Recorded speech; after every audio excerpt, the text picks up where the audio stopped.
Hi there, listeners. Welcome back to another episode of Cosmic Crit. I am your old pal, Jabert, and I am so glad that you joined us today. We generally want to preserve the show as a space where you can sort of escape the madness of the world and, well, enjoy the madness of an entirely different world.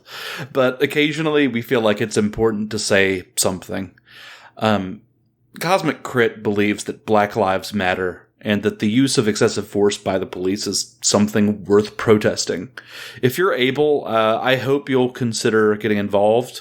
If you're looking for something you can do to protect Black lives, Campaign Zero has a new effort called 8 Can't Wait, where they've identified 8 use of force policies that have demonstrably saved lives, and will connect you with your local governments to lend your voice to implement those policies. You can find them at 8can'twait.org. That's the number 8can'twait.org. If charitable giving is more your speed, there are a host of great bail and bond funds available for communities around the USA. Or if you're looking for like a one-stop shop, you can give to National Bailout. Great organization. Obviously, there's the NAACP Legal Defense Fund, which does incredibly important work. Or you can contribute directly to Campaign Zero or the Black Lives Matter Global Network. All of these are great options, and there are many, many more. But most of all, if you agree that Black Lives Matter, I hope that you'll let your voice be heard. Finally, I want to say welcome to Pride Month. It's June, and it's one of the great months, top 12 months. To all our LGBTQ plus listeners out there, we love you so much, and we're so glad to have you here with us, and thank you for being amazing. All right, before I get too heavy, let me just say thank you to everyone listening right now, and thank you for specifically joining us once again for episode 138, which we're calling The Reckoners Club. Episode commencing in 3, 2, 1. Episode initiated.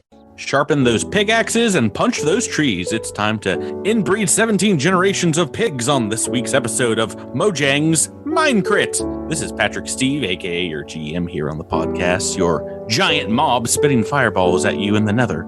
And joining me in building a base and all going to sleep at the same time are my 5 friends and your creative mode sandbox players. To my right, she's focused on design and making the base ergonomic. It's Rebecca rolling with Zinnia. Hello. Across from her, he's giving bones to wolves and making some friends. It's Drew delivering Echo 7. Hi, it's me, but square. So, just you. To my right, he's taking his shield to the end, traveling through a mystic portal. It's Tyler trudging up to Vasho. What's that hissing sound behind me? I don't know, Tyler. You're killing me. Killing me with that. I'm gonna blow you up in 5, 4. Across from him, the only game he has more hours in than Pathfinder is indeed Minecraft. It's Jabert playing as Trest. I would say Civ 5. And across the digital table, a small seed given bone meal until he explodes into a massive trick attack. It's Miles mixing it up with sprouts. Good evening. Hi guys, how are you? Welcome back. Pretty Can I say, beating the Ender Dragon, I beat the Ender Dragon with Seth and my wife, and that was one of the most fun video game things I'd ever done. Yeah, it's a really fun boss fight. I have played Minecraft for a total of 30 minutes, I think. Are you going back to look at your time played? No. I don't even think that was that. It was I was playing with my nephew on his Xbox like 4 years ago. Yeah, a lot of quality of life improvements have been made relatively recently. I think within that time frame, within like a couple of years. It's still not a game. Like, it's still not like a here, go do this, then do this kind of game. It's still like oddly just very sandboxy. I don't mean to sound dismissive because I'm definitely not. It's just not the kind of thing for me. I am not creative enough in terms of like the Lego stuff. I always to do that. I always get about halfway through building my like big sort of impressive base and stop. Just sort of like I build like half of it, and I'm just like, I'm gonna go do something else instead. Just like walk away from it. I did see a video of someone making the college that 5 of us went to in Minecraft, and that's when I was like, yeah, I will never ever be good at this game. Which is fine. I am fine that for something not being for me. Like my nephew loved it, and he was. I mean, I've seen like a lot of my friends do really cool things. It's just not. I don't have it. I really enjoy that. One of these days, I want to get back into it and summon the Wither and defeat that. But that's a ways away. Today I learned that Minecraft has boss fights. Oh yeah, it does. I think it has 4 now, or does it still just have? I did not know that. I've never played Ender Dragon. Well, that's why I'm saying it's not like a game yet, because there's no instructions in game, to my knowledge, of like how to get to the Ender or like how to summon the Wither Skull. But you have to go online and figure that out. Anyway, that's Minecraft, but we're back here playing Starfinder, folks. And yeah, I think with that, let's just jump right back into it. But before we do, of course, I'm going to turn to you, Miles, a.k.a. Sprouts Marlowe, to fill us in on what's happened last time on Cosmic Crit. What do we get for taking care of the bird problem and saving innocence while we're at it? Guard duty. How's that for gratitude? What should have been a snooze fest was anything but, because all of us shared some nutso dream about that blasted android Briar got mixed up with. When we brought our concerns to Najiri, she seemed less than concerned until we mentioned the android by name. We're not getting the whole kit and caboodle from her. She's holding back. I'm letting it slide for now, but there's gonna come a day where she's gonna have to come clean. She did hook us up with some intel, and I should have known who was at the heart of that. Render. Seems every time I'm looking for answers, her silhouette's standing in the doorway. Sounds like a cheap novelette, but then again, my life's a cheap novelette. Still, her intel was solid, indicating a potential explosive situation. We hightailed it and came across a lone shifty-looking mook who tried to pull a once-over on us, but none of us took to it. And when push came to shove, well, we shoved harder. Now to see what kind of data they were trying to score. Oh, yes. And indeed, when we last left off, you guys had just heard the message that the Sister Spark was wanting to broadcast all over New Graka. And in it, she's calling on, disgruntled evacuees and citizens of Ultranius alike to join in this movement, calling for the swarm to take over the entire system. We didn't have a lot of time before I ended the episode. What's going on in your characters' minds? I'm still mostly confused. About? I mean, because it's an android, and coming with our first campaign, we had an android that was trying to wipe out all life on Earth. I still don't understand the motivation of someone trying to get with the swarm, because it's not that like the swarm are like your Lex Luthor type villains that you can team up with. They're looking to take over everything. So I still don't understand like letting them. Yeah, no. How are you siding with the Borg or right? Exactly, the unknowable? And I feel like just being a small time city slicker, Sprouts is probably pretty confused by that too. It just doesn't register with him. Well, yeah, I feel like all the people that join these sci-fi death cults are probably big trolls who just took it too far, infosphere trolls. And they're like, yeah, let's just destroy the universe, whatever. Yeah, and the Earth is flat too. Take that. What's the Earth? Absalom Station is a Mobius strip. that's the Starfinder equivalent. Ultranius is flat. I know most of us came here on a spaceship and we saw it, but it's totally flat. Mm-hmm. We didn't see it from 3 angles at once. Look Open your eyes. To me. What do you guys what do you think of that message in its entirety of her trying to get other people to actively kind of think this way or believe that? I mean, misery loves company. Yeah, you broadcast that out to a certain number of people. Some of them are going to do that. Doesn't mean a lot of them, but some of them are going to hear that and get radicalized just by hearing it. Does anybody have anything to say to one another? Once you've cleared this room here, you've managed to kill the Reckoner agent, as she was trying to enact this plan. Now that combat's over and you've deciphered the message off of her data pad, what do you guys say to one another? Sorry, do we know if this message went out? I apologize. No, good. Mm-hmm. You stopped it Okay. Right after she started uploading. Maybe it was at like the 98% bar. Okay. But like after combat, I believe you were able to. So we don't have to immediately rush out and like put out fires right now. We're okay, cool. Well, gang, do you want to take a look around and make sure there's not any redundancies or anything like that? There's not. Do you have anything besides that? I can move on if nobody has anything to say in character. I mean, I don't think Zennia would say anything out loud, but I think that she would be thinking, like, I mean, as a scientist, what does the BBRC have to say about this? Like, can we combat this with science, with real knowledge, and get the correct information out there? I think that's where Zennia would be, and thinking maybe next chance she gets, try to seek out the BBRC in Ultranius if they exist. I suppose if no one else has anything to say, perhaps Trest would sort of look around at everyone and say, I know this is an alarming development, but these people out there, and I point out to the window behind me at the city, I say, these people out there are scared. A lot of people might be willing to do something crazy. It's our job to keep them safe, even if they're misguided. Are we in agreement about this? Sprouts would probably just kind of look at Trest and just kind of nod slowly. One of Echo 7's digital eyebrows just raises slightly, but then he gives a thumbs up. There will always be those who are weak and believe that siding with those who they deem stronger is better. We will prove them wrong. Probably I'm would have glad to been. hear it. Sorry, go ahead. Probably would have been nice to have a captive to ask some questions to here, but she's definitely dead.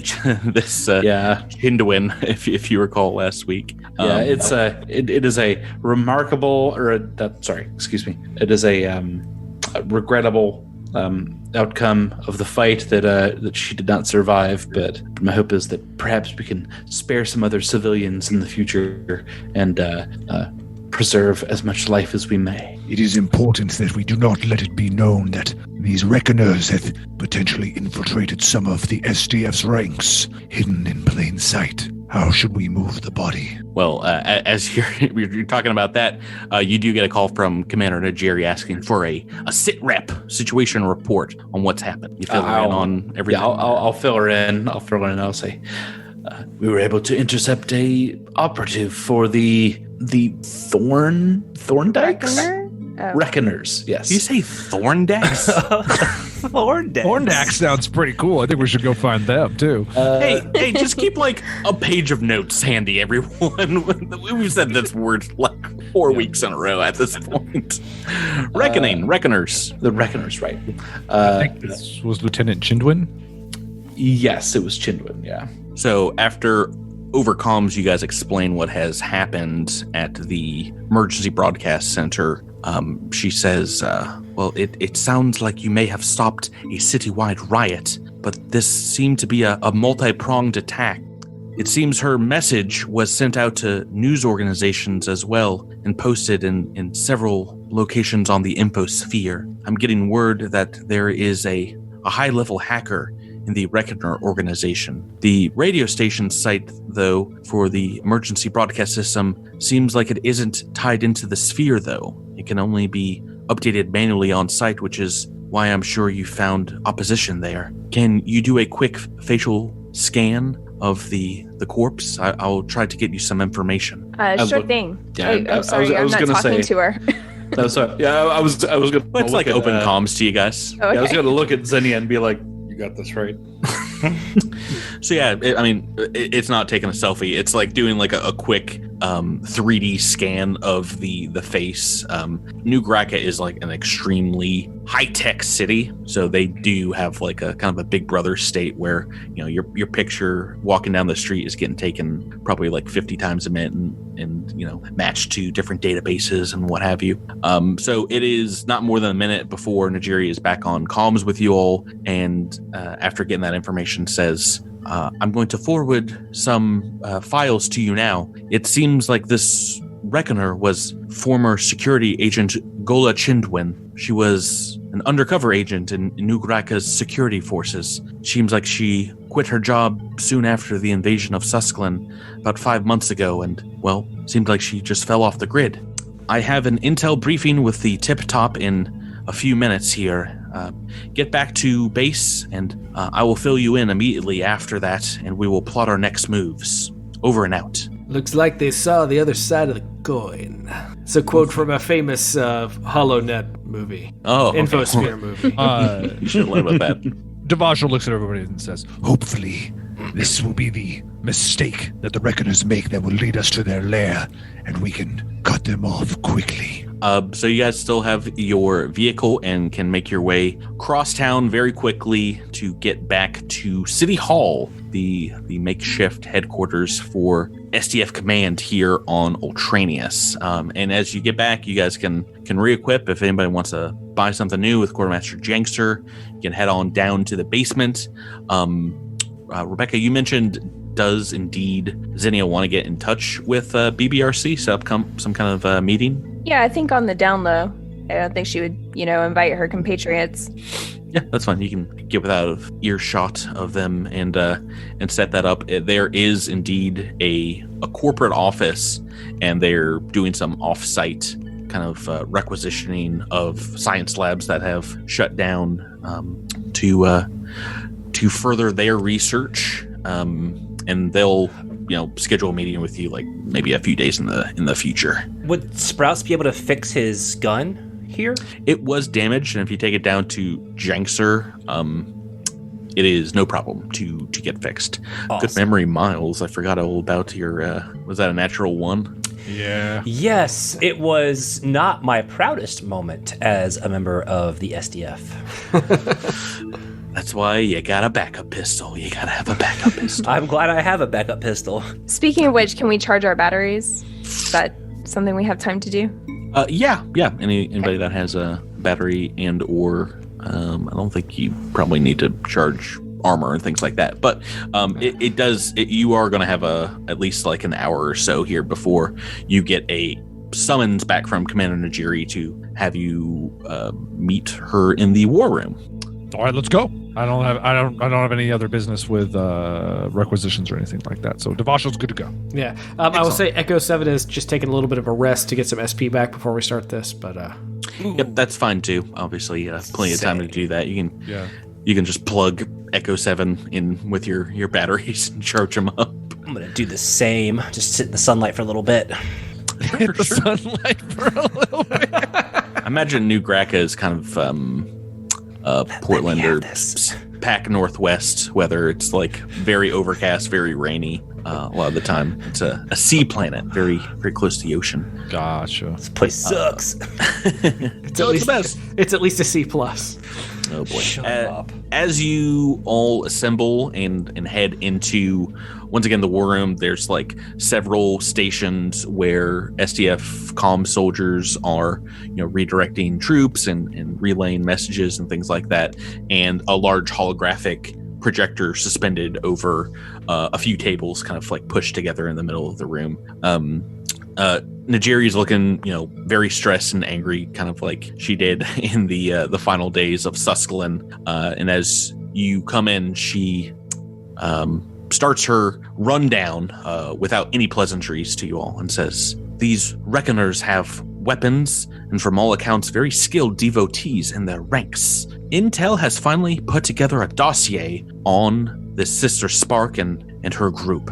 It only took them a week, but with your help, it seems like this group has existed on New Graka for a number of years, even before the swarm came about, but only until recently they had been dedicated to things like digital sin and looking to repent people who use augmentations or infosphere personalities and the like. That is until the swarm invaded and this organization took up the doctrine of this Sister Spark and her movement out of Susclan. Midnight Squads, it seems that these Reckoners are not hiding in the shadows anymore. They are now publicly sharing the location of their base, their headquarters on the infosphere, and have an open call to initiate new members. They have grown very foolhardy, in my opinion. Now, I think what they're hoping for is that security forces or the SDF just arrives and shoots to kill. A body count like that is perhaps the publicity that they are looking for. After the way that you all handled Lochwort and in dealing with this Rinder character today, I've come to trust the five of you. You've got the muscle, she will point at Devasho, obviously. The brains, Zinnia. Solid experience, our friend Trest. And a lot of firepower, Echo 7. As well as someone who is able to talk their way out of almost anything in you, Sprouts. I love it's just like, and I help. The gift of gab. Got earth, wind, fire. There is no other squad under my command that I would feel comfortable in assigning this mission. But we have to find a way to defuse this organization, these Reckoners, ASAP, before they sit this city off.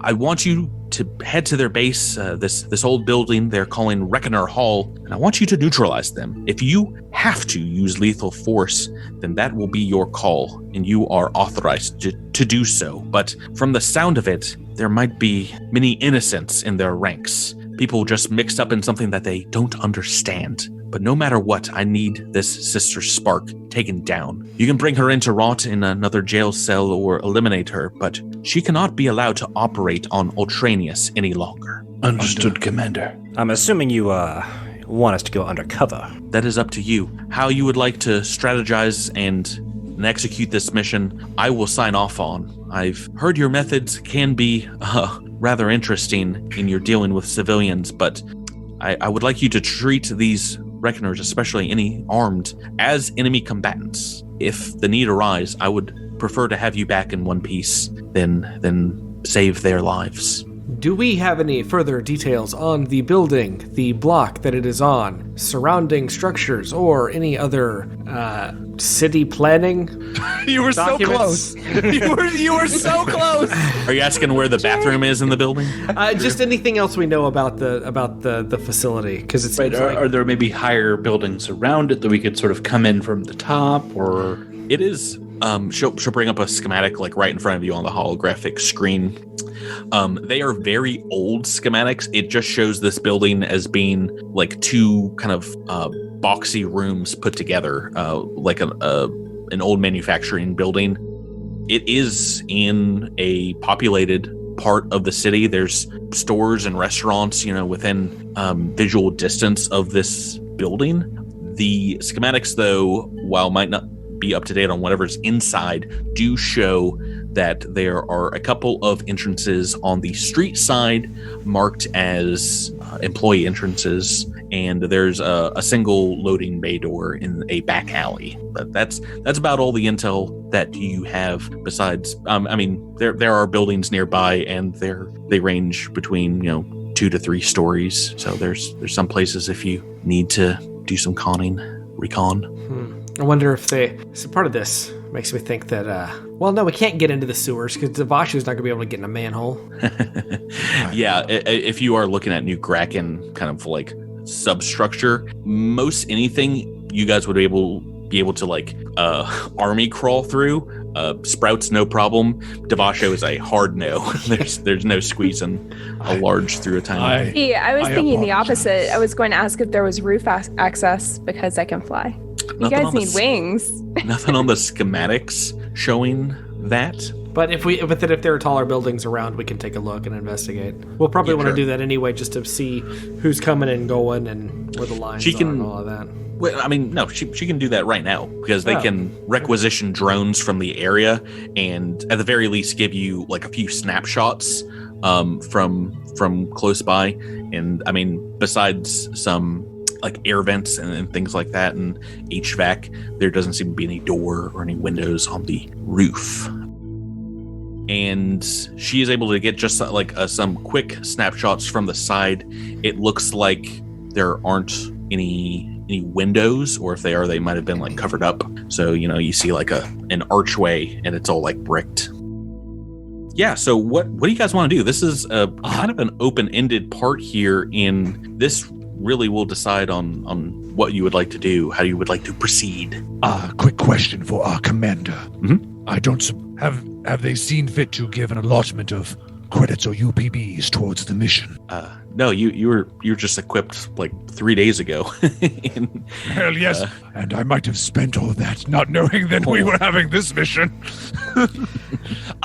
So what I would suggest, kind of knowing that we're not going to get extra funds, there is one of the things I would suggest that if you can afford it, we can do it, is there is a fusion called the Merciful Fusion, which just it just converts all damage to non-lethal damage, and you can activate it as a swift action. And there's not a negative for that attack, correct? Correct. So it eliminates the negative. You can activate it as a swift action, meaning it's not going to interrupt your action economy very much. And if we're going to try and if we're going to come up, especially a civilian resistance, it's a really easy way to just like knock someone on the head, not take any negatives. They're unconscious. We move on. It's not. I don't know what everybody's like item level prices are, but if it's something you're interested in, I think we should take the time to get it. I know that Devasho is going to do it for sure.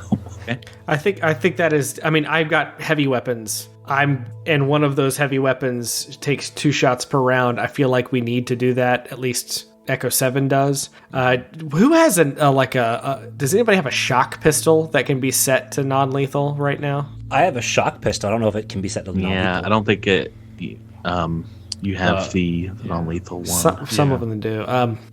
That's a very good call out, Tyler, for doing that. I would love it if you get some of that action covered by the SDF, but yeah, I mean, unfortunately, it's going to be kind of expensive depending on how high. You might, depending like your highest item level weapon, you might not want to put it in like your best weapon. But to have it in a weapon that you can have access to really easily, like if you have a level 1 item, this is only going to cost you 120 credits. But if you have a level 3 item, it's going to cost you 440 credits. Well, so Merciful is a level 2 fusion, right? So you can't put it on a level 1 weapon. Oh yes, duh. Right. Sorry. Good point, Jabert. So if you have a level 2 weapon, it's going to cost you 360 credits. If you have a level 3 weapon, it's going to cost you 440 credits. And I doubt anybody has a higher level weapon than that. Well, Xenia doesn't have the funds, even if she could put it on a level 1. So how much Devasho might be able to spot you if you're interested? Looks like you've got Sprouts that Sonic. has the most. You've got that Sonic pistol, right? Yeah, I've got the Thunderstrike. Yeah, that thing booms. Which is like, is that level 4? Oh, good question. I don't know. I think. I thought the Thunderstrike was level 2, but maybe I'm thinking of Miles' Zap Gun. It's level 4. Oh my. Dang. Okay. Yeah. Probably not want to put it on that one. Yeah, you're just gonna have to prior. Do you have another pistol? I do, but it's a level 1. Oh, okay. Yeah, so I mean, you might not I'll just want make do. Yeah, just don't fight. Don't use it against you. You have a baton, right? It's also level 1. You can try to like bonk people. You'll take a negative to it, but well, I mean, I could take a negative with my Thunderstrike for that matter. I mean, it's just a -4 to the attack either don't way, waste that right? ammo. Don't waste that ammo. Oh, I've got plenty of batteries, and I just recharged. It'll be fine. Okay, cool. Well, if like I said, if people are interested, I would do that. Oh, also I have conserving fusion on that, so don't worry about the usage. Okay, cool. That also greatly helps. That's a great idea. I think I might do that myself. On your squad? On my sword, I was like, I was being quiet because I had to go look up and see what level my sword was. It is a level 2. Oh, Two okay. weapon. Yeah, Good. tactical dueling sword. Mine is going into my Solarian crystal, which is level 3, so this is costing me quite a bit, but I have the funds. Did you already have a fusion on the crystal besides? Yeah, so I'm actually having to. Soulfire? So I have the Soulfire and the Opportunistic. I'm having to deactivate the Opportunistic so that I can put on the Merciful. Right. If there's any grenades you guys think might be useful, let me know. Yeah, there. I think there's a grenade that literally just like seals people in foam. I mean, like anything that entangles or immobilizes people. Yeah, Drew, you can make up to a level 4 grenade. Yeah, now, so I can make a sticky bomb grenade 2, which will do entangled for 2d4 rounds. I can make a shock grenade, but I don't think that's going to do anything else. There's also that does deafened. Yeah, I think I'm going to make... Sticky would be good unless they're ranged, in which case it wouldn't matter, right? Because they can still move their arms, they just can't move their legs, right? Right. It's not like a knockout gas grenade or something like that. Yeah, boy, that would be nice. Yeah, I guess probably what you would want to use for shutting down ranged combatants is like a smoke grenade or something where they would have to move out and concealment or we could also like always drop that, and if things get hairy, we can drop that and try to reposition ourselves, since I think you get concealment when you're inside one of those things. Let's talk strategy here. It does sound like you guys want to potentially non-lethally bring down some of these reckoners. What options do you think you have here for gain entrance? And I should say, once more, you take a look at some of these infosphere pieces of information that they're putting out there, and they're just like, after 2 p.m., the doors will be open to the public to come and join them. So you could potentially just walk in at that time. Yeah, I'm thinking maybe just go to the fellowship hall at 2. Sounds good. I think, this might be tough because I don't necessarily know people's skills, and they could probably see through this, but it would be nice if we could feign a general interest in what they're preaching, just so that other people aren't alarmed that we're SDF and we're there, try to ease the tension, and then maybe if we can stay there for a period of time and pick maybe a moment where there are less public individuals there. It also might give us a chance to talk to certain public individuals and kind of get an idea of how they feel about the Reckoners. So that all sounds great. The problem is Echo 7's going to fail that immediately. Oh, you're not going to talk. We also know, based on what Nigeri just told us, that this crew, before they followed the swarm, railed against cybernetic augmentations and things like that Patrick just told us. And it seemed like it was a movement before I think Sister Spark came into the picture. I'm just worried that would be residual, and that I'm gonna be like target. Yeah, basically. Everyone, it's a robot. Get him! Like I have +4 to stealth. Actually, I don't, because that has to be trained. So never mind. I have +1 to disguise and bluff and diplomacy. It sounds like Echo 7's the one that's outside this week's episode, just like waiting with his giant gun. And also, I just checked, both of my weapons are level 1 and can't get the Merciful Fusion. Drew, buy a better gun! No, he's made his character choices, Tyler. You let him live with them. He is a lethal murder robot.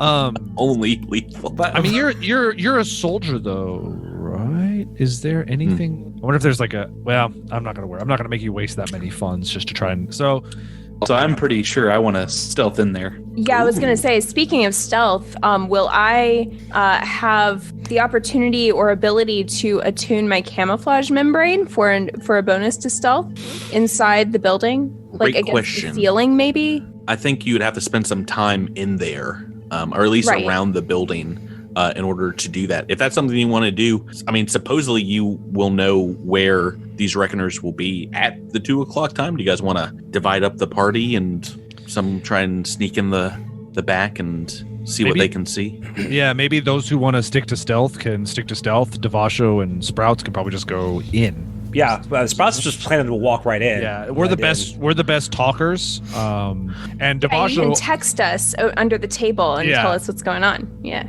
Yeah, Devasho almost looks like a swarm unit anyway. So I don't know. Oh, they'll probably worship you. Maybe they'll like that. I don't know. With his trench coat and hat, Sprouts is virtually invisible. You become the new leader of the Reckoners because they're like, hey, this guy looks like a swarm bug. Yeah. So Devasho with Sprouts on his back going through the front door. Everybody else stealth and. Is that what you want to do, Drew? Echo 7, go in the back?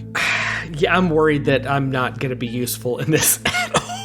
You might blow our cover if you're clumping around on the ground and Trust and I are, stealthing around. Yeah. Do you want to be Overwatch I should somewhere? repeat myself. I have a -2 to stealth.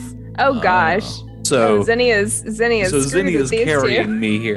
Zinnia's really carrying me here. Perhaps, maybe you guys hang out. Well, I guess you can hang out equidistant from the front to the back. It is about 100 feet long of a building. I will point that out. From the front door to the back, a little bit longer. Where is this delivery door? This bigger door? It's in the back of the building. I'm going to take us there because it sounds like you've mainly got your equipment settled, and I'll just show you what it's looked like because it is open and it is midday right now.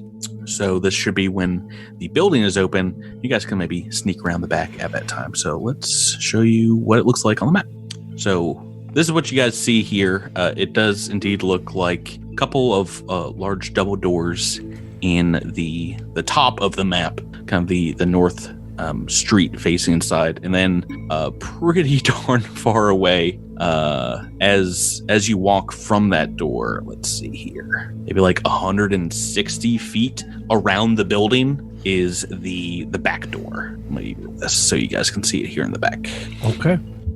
So it looks like Jabert, you instead want to go through the front. Yeah, I'm going to go through the front door. And Okay. if necessary, I think I can probably cause a distraction at a minimum. Does anybody want to try anything in the vein of a disguise, or are you guys okay wearing your SDF armor through the door? Oh, no, I'm going to try to pull off that insignia, you know. Just, Okay. Or just wear a detachable. t-shirt that says "not SDF." Right. Just write "sucks" underneath it. I mean, a very easy way to do it is just get some spray paint, just start like graffitiing up your armor.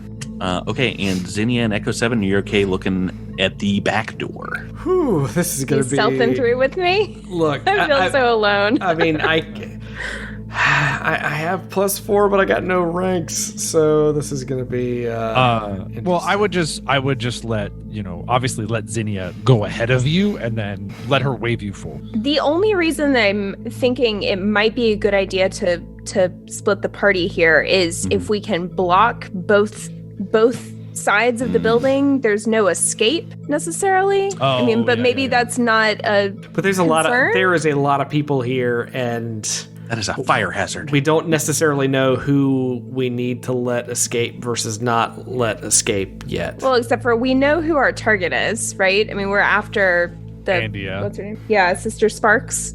Sister So- Spark, yeah. So, I mean, that's who we're looking for, and that's who we don't want to get away. So, yeah. Agreed. What's going through Sprout's mind right now? You are finally tracking down supposedly who your partner's been looking for, and she's just announced basically to the infosphere where she lived. I mean, the thought has definitely crossed Sprout's mind. He's been trying to compartmentalize because while especially the reason he got into this mess was he was caught in the middle of it while looking for his partner. Mm-hmm. At the same time, when something is threatening the solar system, as it were, you have to prioritize a little bit. So he is definitely thinking about it. He wants to find his partner, and that is definitely on his to-do list.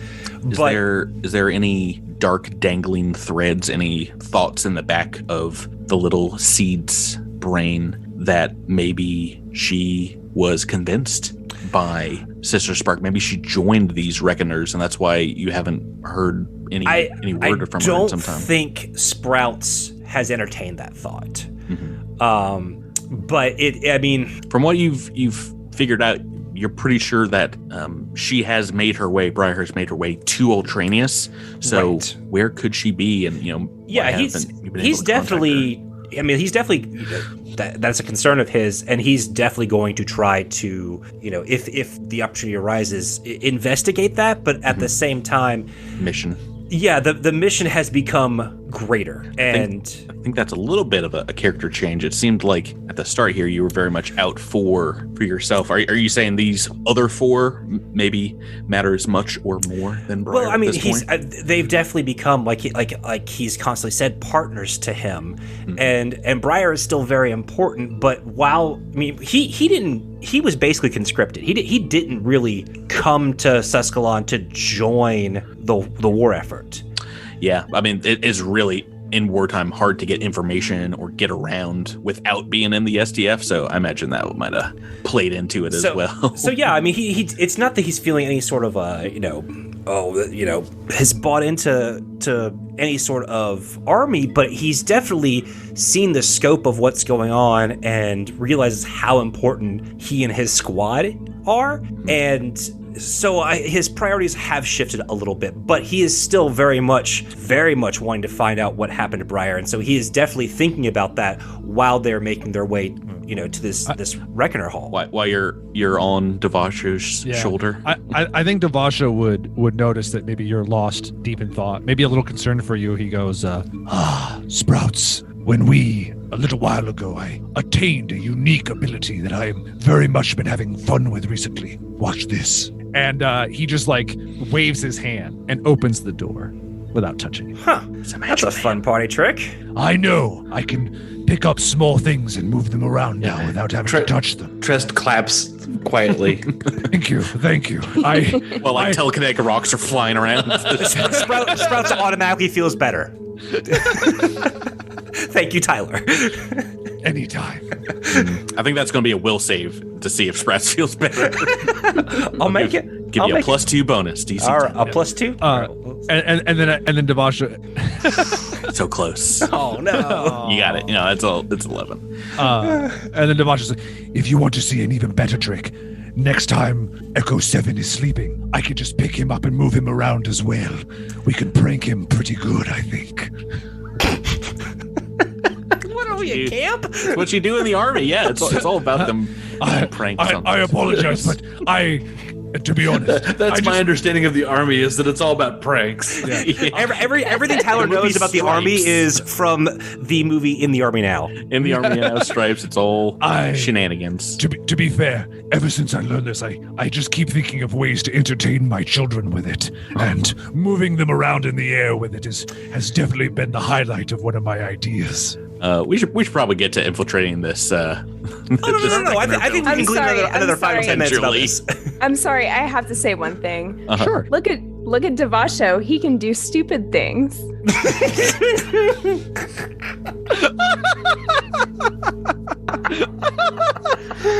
I couldn't let a pod people go by. Yeah, that's pretty great.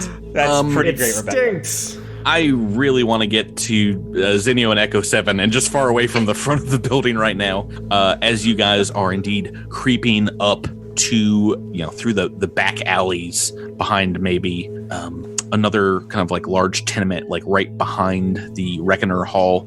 You do find very easily these doors. And as you go up and look them over, they look fairly quotidian, fairly mundane. Echo 7 waves his hand in front of the door. Yeah, nothing happens. That's a one-time thing in this story. But if you try it, it does indeed seem to be locked. Oh, that's no problem for Xenia. Just gonna burn the door down, or what's your plan? Can I break in with engineering or something? Try. This is a hard one. Is Echo 7 willing or able to assist? I can assist, yes. Okay. I do have an engineering kit, by the way. Right, that'll be important. You'll need some tools to get in here. Make me the aid and go ahead and roll engineering. Yep, that's not an aid. That's a natural 1 for a 5. I'm glad you got it out of the way. Just No get that out of the way. Yeah. You're shining the lights to try and make it nice and bright. But I'm shining the flashlight behind her head, so it's providing no. She operates light. a lot better in dark vision. Yeah. All right, here we no go. help from Drew. Hopefully better than a 1. Nope, not much better. That's a 3 on the dice for a 15 total. Yikes! Yeah, this door has stymied you, and you can relay that to the other team. Do you want to give the rear door people some time, or do you want to just head on in, Devasho, Trest, and Sprouts? I am inclined to give them time. I do not want to get in a bad situation and have them be on the other side of a locked door. Yeah, I'm a little familiar of going into places half-cocked without a plan and definitely going in unprepared, so I think I've learned my lesson. I have a question. Since Echo is here, can we plant a grenade, like as a trap, in case someone tries to exit the door? There are some items that you can buy, including there's like gun mounts you can set up and remote triggers that you can buy. Engineering them to just explode on opening or something along those lines will take some time and maybe some UPBs to smush together, I guess. And notice our engineering rolls to this point. It doesn't. So maybe a little bit out. I mean, definitely look those up. I think I might have written some actually in the previous AP. There's some cool stuff out there that allows you to do that. But besides having a gum wrapper and a hairpin and MacGyvering the situation with like a natural 20, it would take you some time. If we had a gum wrapper and a hairpin, we'd be in the door.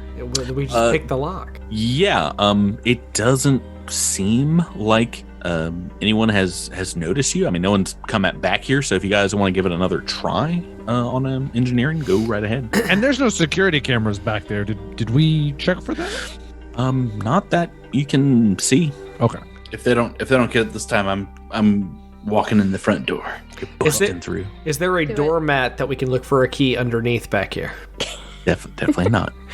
Right, are you going to try to aid? Yes. Got to do better than a 1, right? All right, so I think we got an better. aid there. Yes. Hey, 2 1s and 11 on the dice. Well, that's better too. That's a 25-27 with the aid. Excellent. That is exactly what you need here in this situation to get these open. And so it'll take you maybe like a minute or so as the front team is just idling on the street in front of the Reckoner Hall. But yeah, they're very solid, thick plastic doors. You're able to open up into what looks like a hallway, and I will reveal that. And then if you're gonna slink around here for a little bit, I'm going to move to the other team. Hallway, and do you guys want to enter inside and take a peek? It looks like. Oh, we're still entertaining ourselves at the door. Yeah, no, I'm sorry. I'm talking to Zinnia and Echo 7. Yes. Yeah, I'm going to step right inside the door. And can we Are do we going right or left? Well, can we do perception first to see if we can see anything out of the ordinary? Yeah. Well, won't see anything. Maybe hear something. Give me a perception. 12 from Zinnia. Oh All boy, these threes. the dice rolls tonight. It's a 19 from Echo 7.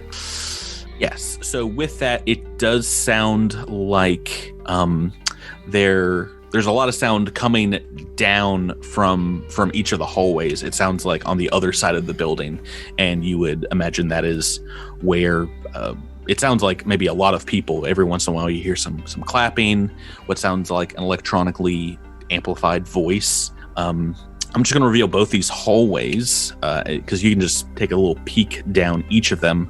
They are empty, and each of them has about 2 to 4 doors. The western hallway, each of them ends in a door leading to the north side of this building. Western hallway's got 4 doors, 3 on the west side and 1 on the east, and the eastern hallway has 1 on each side. As we are looking through this hallway, can I be attuning my camouflage membrane? It takes 10 minutes, so I don't know if we'll have time for it to be fully attuned, but... Yeah, that's fine. Like I said, I'm going to take that and move on to our A squad, maybe? The larger squad? Diplomacy squad. Red team go! Red team Trest, go! And Devasho. As you open the door, the street is flooded with sounds coming from inside, and you can move in here. Let me just reveal a whole bunch. I hope this Reckoner Hall is built for large creatures. You would be so lucky. I mean, the hallway It's a The hall, doors, right? The doors are 10 foot wide, so yeah, and I'm going to reveal it. I'll tell you what you're seeing here. A lot of NPCs. A lot of people, about 30 or so people in this room. Maybe a few turn around as you open the door here. What you see in this huge chamber are 3 rows of fairly cheap benches, providing seating for dozens of what looks like unarmored citizens here. In front of a small stage with a backdrop being projected, a huge screen on the wall there, facing the doors that you're coming in on. The cheap projector mounted between the aisles there seem to be connected to what looks like a portable computer and pointed at the stage. And on the other side of this room, you see a couple doors leading south. He's here. Make me a perception check, all three of you guys, while I'll give you more deets. Okie dokie. Because I'm so good at it. Because you definitely see on top of the stage, we've got some good rolls here, an android with pale gray skin, green hair, maybe wearing some light kind of like tactical looking clothing, and nothing really ostentatious, nothing fancy. Patrick, I'd like to go and have a seat, if that's right. Yeah, that's fine. As you're moving through, you can, you might have to jostle a few people out of the way, but you are able to see what looks like a number of folk here kind of like surrounding the stage that are sporting weapons. A few Lashunta gentlemen and a woman, a female human. I'm going to blow them up and this kind of picture of what they're looking like. You see like maybe the bulge of a weapon on like a hip, and they seem to have what looks like a hafted handle kind of like sticking off of their back with, oh boy, Sprouse, with your perception check, yeah, you can tell this indeed seems to be like a hammer weapon of some kind, and yeah, some kind of technological pistol. Is that a Shrek?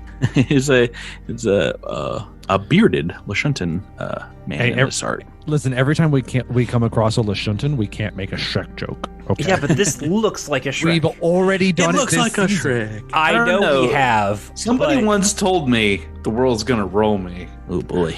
Okay, never mind. Oh boy. I thought I'd just try it out. Sorry. It's real easy to spot what looks like people that are already in the organization and the Reckoner organization, because they do seem to have weapons on them, and as soon as you guys come in, they seem to be eyeing you. But yeah, you enter here what seems like mid-speech. She's kind of pacing on the dais, Sister Spark in the android flesh. Can we ask her to start over? Yeah, well, she's she kind of like looks just in your general direction, continues on, and a very low, husky monotone, not too unlike the message you heard earlier the day. She says, "Join us. Welcome. Come in. If you're here today, it is because you are afraid, or you've heard the whispers, not just the whispers in the streets about food shortages or diseases sweeping through the population, but the whispers in your dreams, telling you what is to come. Despite the misguided efforts of the SDF, the swarm have thoroughly devoured Susquehanna. It is gone, and they will soon do the same to Ultranius. And our only hope of survival is to appease this immensely powerful force. This system's leadership is only delaying the inevitable and angering our destined rulers. The wisest course of action would be to remove leadership from power, but so few are able to see the truth, and that is why we've worked in the shadows, taking down a patrol here, building there, surveillance systems, and just at the right time, we're making small cracks in this world's oh-so-fragile foundation. We are doing nothing but exposing the danger that we are all facing at this moment. When our new overlords arrive, they will assuredly approve of our efforts. They will see what we have done. They will possibly even praise them. Time devours all things, as does the swarm. Will you waste your strength fighting it, or will you join it? Will you join us in the reckoning? Many new faces in the crowd today, as our message seems not to have fallen on deaf ears. Are there any among you courageous few brave enough to step forward, embrace me, and hear before your siblings announce your sins aloud to the world. She seems to be calling on the crowd to come forward to the stage. You guys okay in the back of the room there? Yeah, I'm trying to figure out if it'd be a good mood to go up there or not. I mean, you came here to talk, right? Yeah, I came here to talk. All right. I stand up and I say, I have a sin to confess. He looks like kind of through the crowd. You know, what's being projected behind her seems to be photographs of Suscalon. There's some that, like, every once in a while, she's just awash in red and green, like entrails and blood, some very disturbing photographs from the war that are like almost subliminally like put in a slideshow just really quickly. So every once in a while her face is alight, and it alights in red blood of a fallen SDF soldier as her eyes kind of dart over to you, Trest, and she kind of like beckons you forward. A member of the SDF, if I'm not mistaken. I am. There are many in the armed forces that have seen and heard the call of the swarm, who have realized, like me and my followers, that there is no point in resisting any longer. Tell me, were you on Suscalon? Oh, I was on Suscalon, all right. I was there when the fifth fell. He said the title. Yes, and she kind of like puts her head in her hand, seems to be concentrating, and she reaches out and is psychically talking to you now and says, you've heard the call of the swarm before. You have acted in anger. You have felt the hunger. Your mind is touched like mine. This is psychic speech, but there is a chance that even in the back of the room, Devasho and Sprouts, you can hear this. So make me a perception check. She's kind of like radiating this out. Oh my. Oh. I have a front row view with a natural 20. Yeah. Wow. Oh my gosh, I rolled a 19. Wow, guys, save them for later. Yeah, both of you get like little snippets of that as she seems to be connecting and, you know, not projecting this out, but she kind of recoils her hand from you, Trest, and then to everyone says, they have come here tonight because I am sure, like the rest of you, they have come to the realization that our way is the only way forward. Is that correct? Kind of looks in your direction, Trest. Trest sort of raises his head and looks at the group assembled and says, it is true that the swarm is vast and mighty. It is true that they slaughtered the fifth on Suscalon. There are many truths being spoken here today. But what I say to you is that fear is the way of the swarm. The fear that is being exploited in this place is the work of the swarm itself. And we must not fall to it. It seems like you are counter proselytizing to this group right now. That is exactly what I'm doing. Oh, how dare you! We're going for a proselytization off. Oh, we're gonna proselytize our fannies. Make me a diplomacy check. Come on, good roll. 19. Ooh, it was almost a 1. I saw that dice shaking. Yeah, maybe she'll offer some like quick counter arguments and says, fear is what I see in soldiers like you fighting and realizing that they have no chance, but our way is one of dignity, taking things into our own hands and realizing and accepting that we will not win. I'll roll a diplomacy too. I've got to look it up.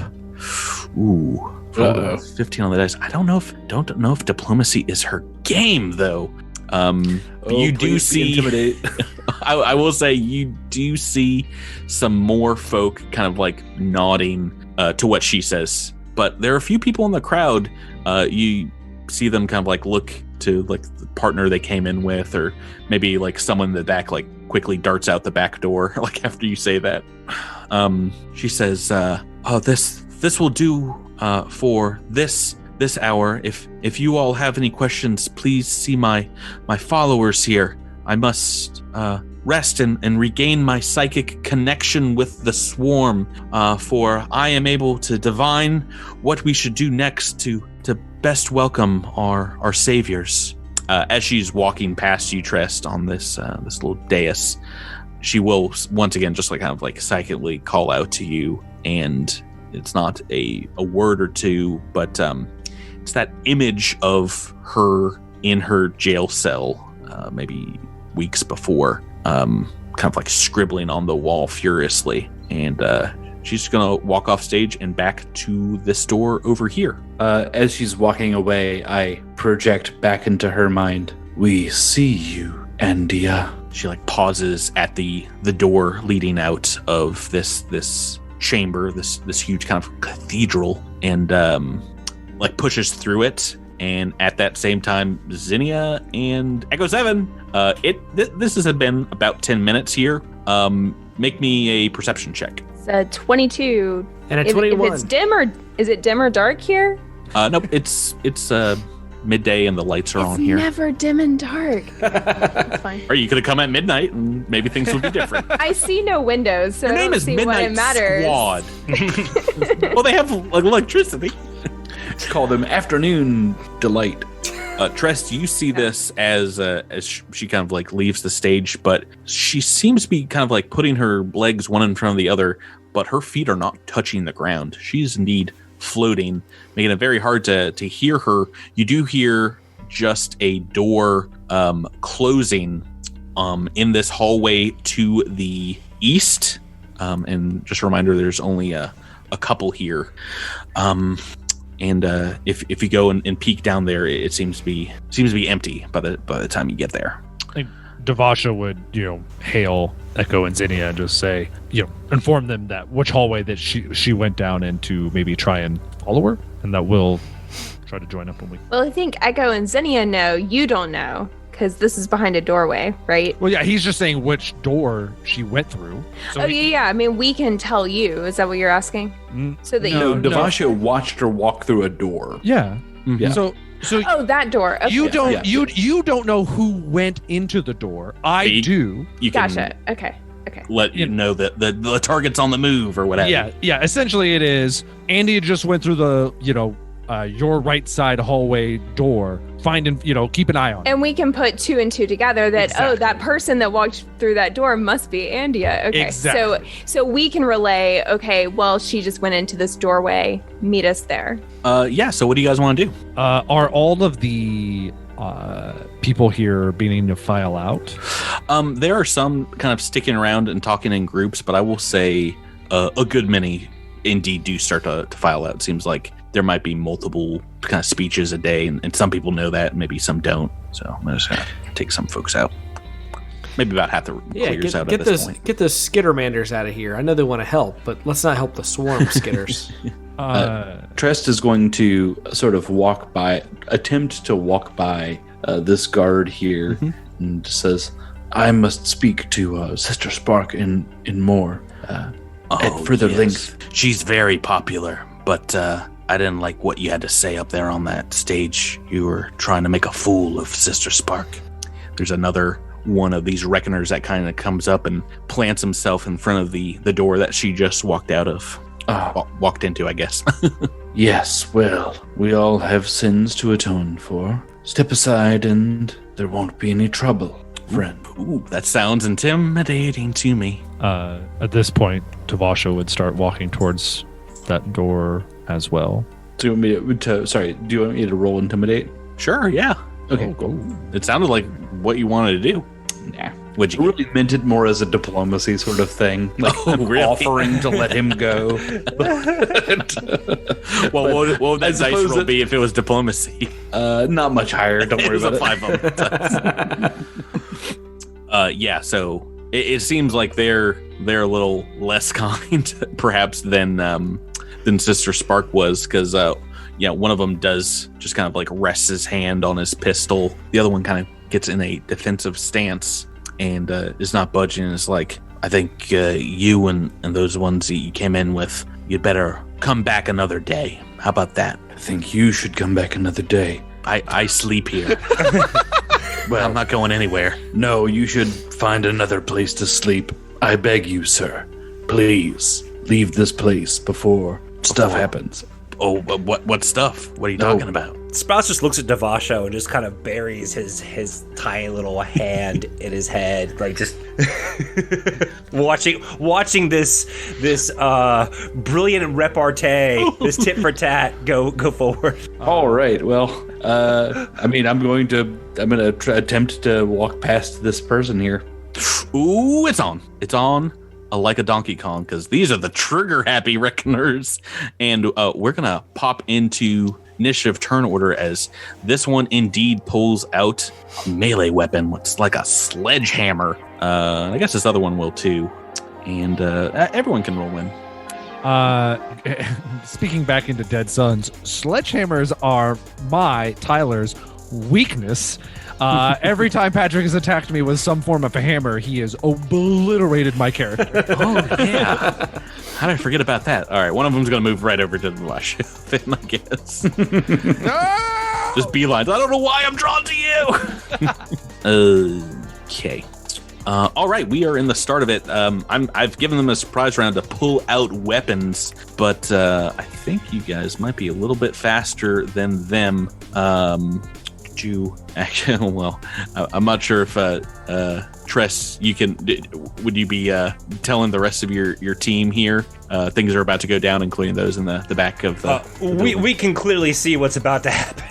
Well, I'm talking mainly about Zinnia and Echo. Oh, those two. Yeah, right. Yeah, I mean, like, we're still in stealth mode. Trest has his backup, but is not trying to blow the cover of the two stealthy operatives in the back. Sure. So then we are going to start in normal initiative turn order and go straight to Devasho, who sees weapons being drawn on a not a cornered Trest yet, but surrounded for sure by a couple of tough-looking reckoners. Oh, Tyler didn't have his headset on, did he? Tyler was out of the room. Tyler, your turn. Oh my lord! What? Why am I first in the turn order? That never happens. Yeah, you were like out to lunch while you rolled the highest tier. I was the turn order was not in order when you got up, but the numbers were there, and yeah, you rolled well, my friend. 18 on the initiative. Wow. Right? Yep. Okay, Swift, let's move action for my shield. Swift action, make the shield merciful. And, man, I was really hoping I would get 10 feet away from these guys before we had to roll initiative, but I couldn't manage it. So we're going to have to take another move action to get a little closer. Let's move in, right up into the grills. Moving in. Okay. And with that is your turn.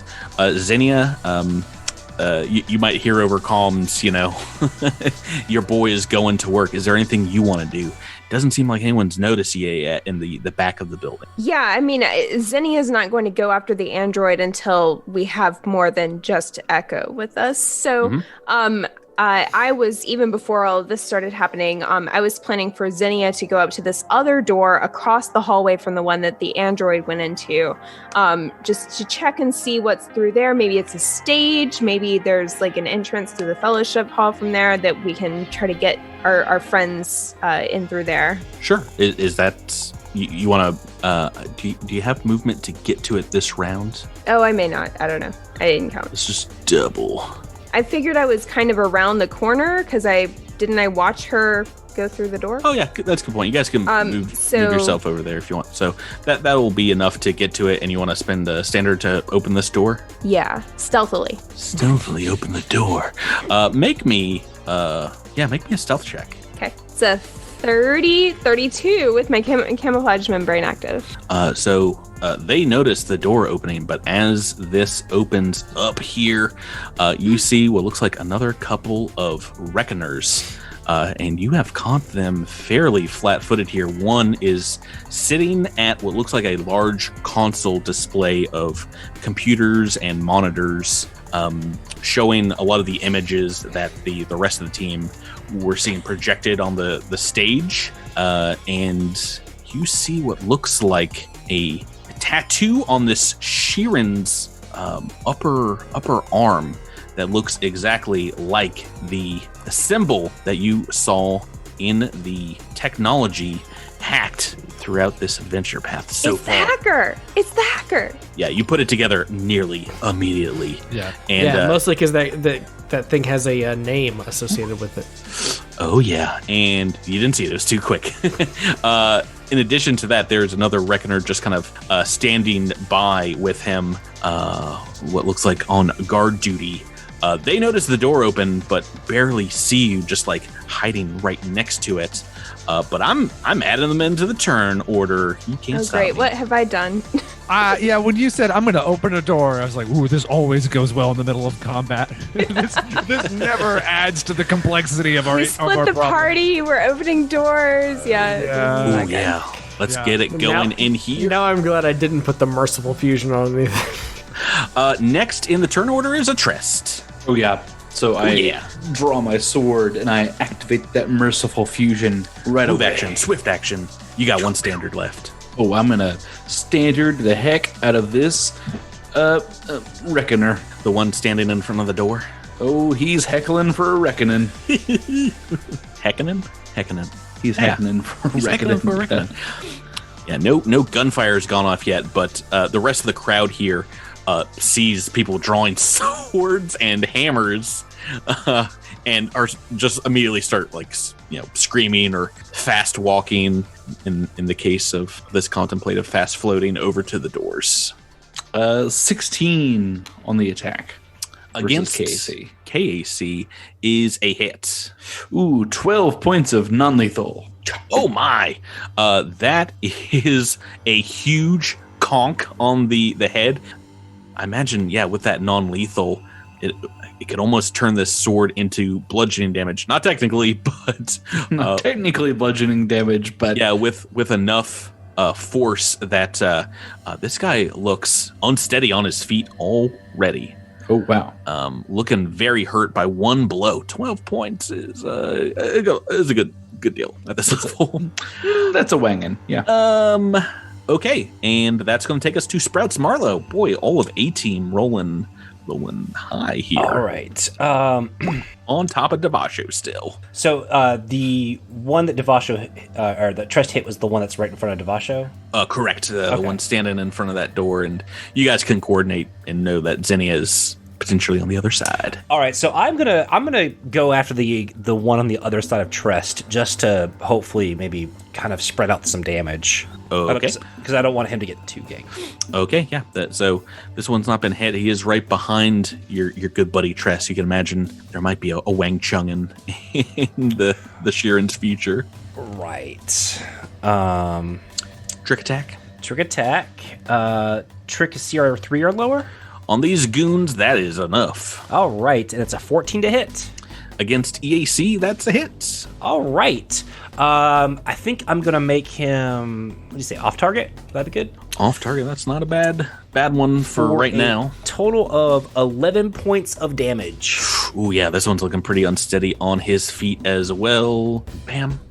That is going to do it. Both of these guys in front of Devasho and Tress have taken a significant amount of damage just from one hit. There's one on the other side of the stage who's going to move forward and have his pistol drawn. It is their turn now, and I'm going to roll an attack with. Looks like he's pulled out a semi-auto pistol. Going for Trest. A 6 on the dice is going to be more than likely a miss against KAC. Yeah, that is a miss. Unfortunately, this one is going to just a little sidestep right behind you, Trest, to get flanking with his buddy. Oh no. And is going to try to make a single attack with this hammer. Now that you got a better look at it, this is indeed I think it's a level 2 assault hammer. And a 19 on the dice will thankfully do it. A super hit. That's a super hit, right? If I ever seen one. Yeah, super. Got more D6 of damage coming your way. Max damage. 9 points. Cracking armor and chitin as well. This one, though, is as much as he wants to hurt you. A giant bug also just rolled up on him and put a hurting on. So An it's even gianter bug. Oh boy, you've got your shield drawn, but you don't have it angled against this guy yet. Correct. So my KAC is only 17 at the moment. Yeah, I'm gonna make full attacks with these guys if they can. They're going all out to stop you from getting back to their leader. 2 attacks. Ooh, yay and boo. I've rolled a 9 and 18. That is only 1 hit with the hammer, bringing it down. Maybe the first one just deflected by your shield. The next one goes into your knee. 4 knee damage, only 5 points. Was it the right or left knee? This is important. One of them's bad. Left knee. Oh, that's the bad knee. It's always the left knee. Now I've got to give. Okay, as you open up this door, I mean, if you're standing right in front of it, Zinnia, this tough inside the room here is going to, I think, bring out his pistol, and it's going to try and shoot in your direction. Pistol shot. What is your KAC? 17. I'm going to give you a bonus here because they were quite unaware. But I've rolled a 14 on the dice for this pistol shot. That is going to be a hit, as maybe he's just firing right through the open door.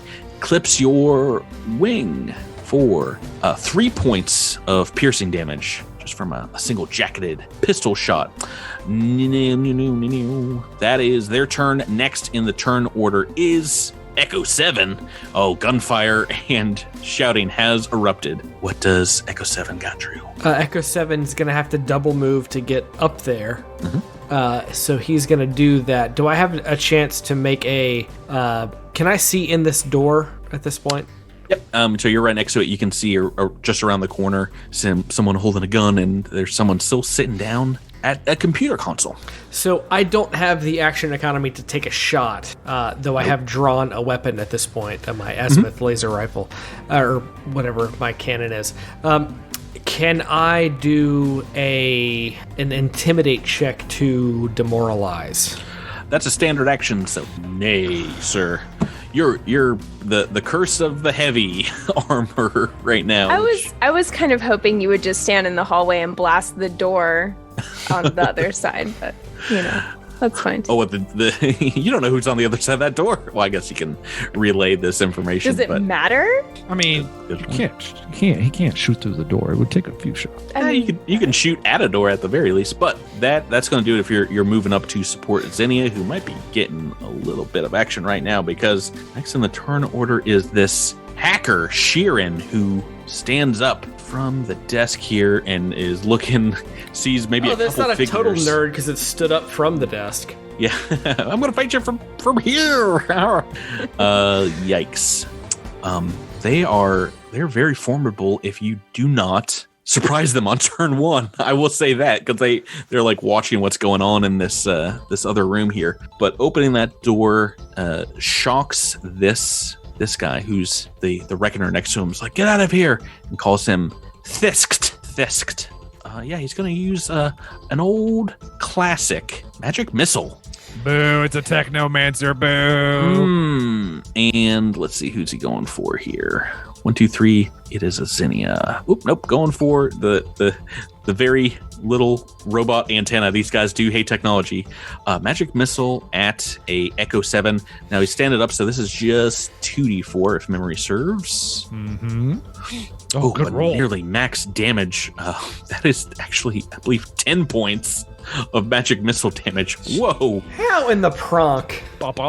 Magic missile is the best. That was actually the start of turn 2. Devasho, we are back to you. Devasho would just kind of like look down at this Lashuntan reckoner and just say like, move. And then he's going to just try and beat the snot out of him. I'm going to move action to align the shield, however, just in case beating the snot out of him doesn't work. Yeah, if you knock him down, though, he's just going to become a doorstop. You have to move that body out of the way. Nah. If he can open a door with his mind, he can move a body with his mind. I'm not worried about that. 16. I'm sorry. You're making a single attack? Yep. I had to align my shield. That takes an action. Sure. Here we go. 16 on the dice against Casey is a hit. 14 points of non-lethal. Oh, he's not surviving 2 rounds of a Devasho pummeling. He is unconscious and on the ground. Blah.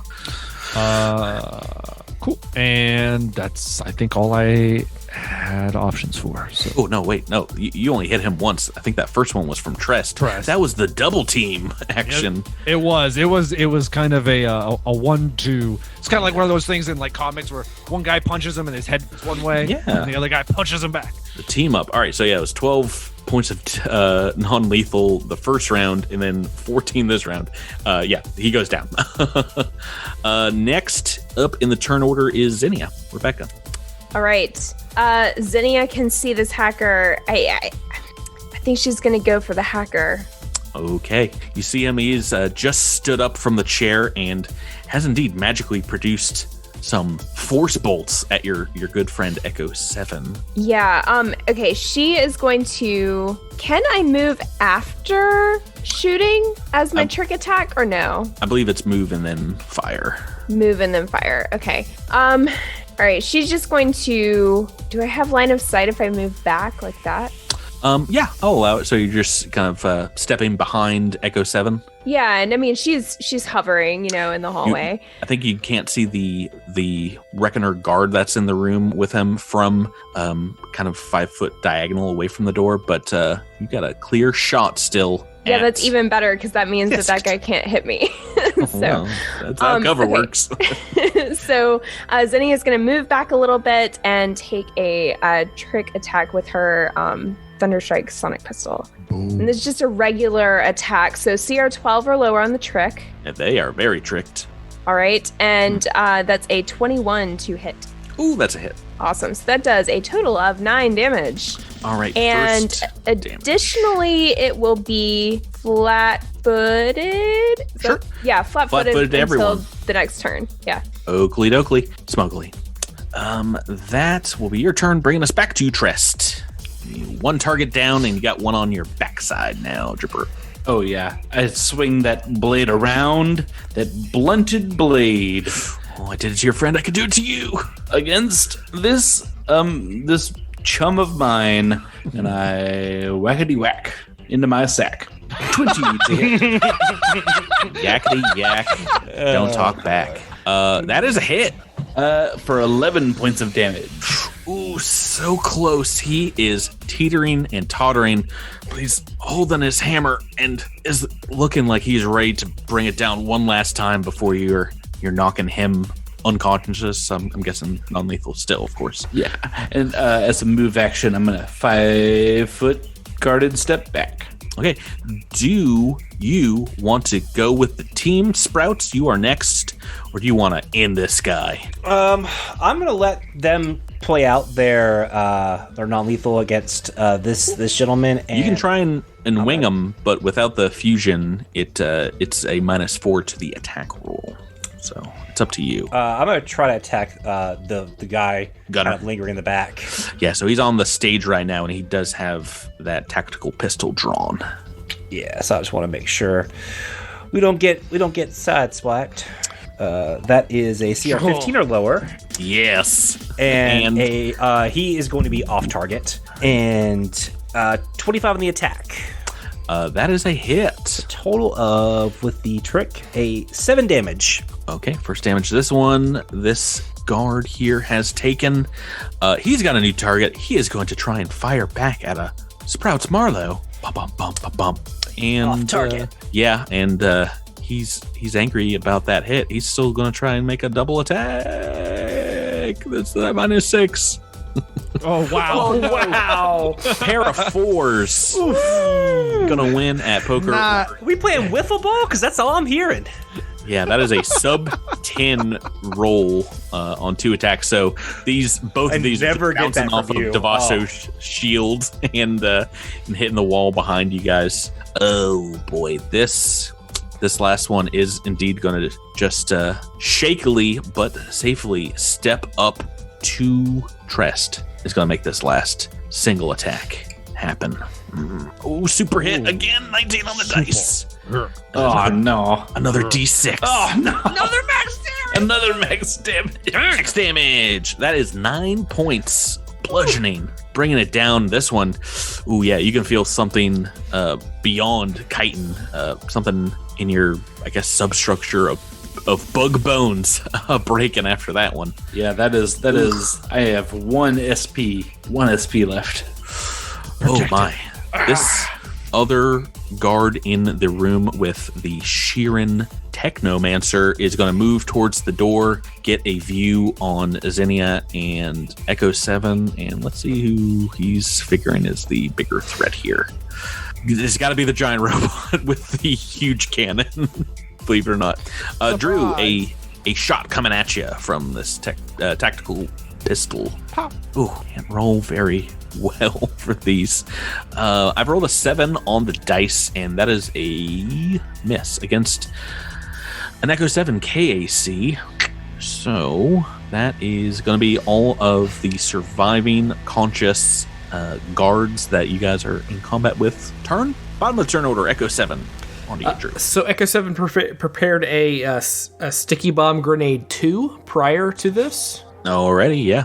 You've got it. I'm going to try to toss that right between the legs of both of these dudes, right between them, because there's about a 5-foot gap between the hacker and this dude in here. This will at least keep them contained for a couple of rounds. So move action, whipping this bad boy out, and you're just dropping it right between them. Don't roll a 1, and you've probably got this at this point for a within 20-foot grenade attack. Ooh, that's only an 8, but yeah, it's like DC 7, I believe. Yeah, it's something with like grenade that. Proficiency. Yep. So that will do it. And I'm sorry, you say it's a level 2? It's a level 4. So it's 2d4 rounds of sticky in 15 feet from that, and I want to land it right between those two, so it should hit both of them. Just to clarify, it's a Mark II. Mark II level 4 item. It's a level 4 grenade. It's a sticky bomb grenade 2. Yes. Sorry. Bing, bang, boom. Is there a save associated with this? So I'm looking at that, and yes, there is a. They do make both reflexes, right? Yeah. Yeah. So you actually would probably want to throw it like right behind them because it is 15-foot radius. So this entire room coated with the goop that sprays out from this grenade. I imagine it kind of spins like a top on the ground, kind of coating them, and it's like super. Like 10 seconds of the most insane stickiness that they have. Let me roll the reflex save for both of them. As a 2, a 13, and a 16. Let's see. So the DC is 10 plus the weapons item level. So 2. Mm-hmm. Or no, so 4. It's a level 4. It's a level 4 grenade. And then the plus the attacker's dex modifier, which is it's your highest, right?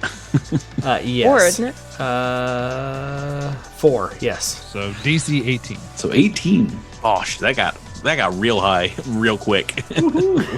with making like the max level grenade you can do.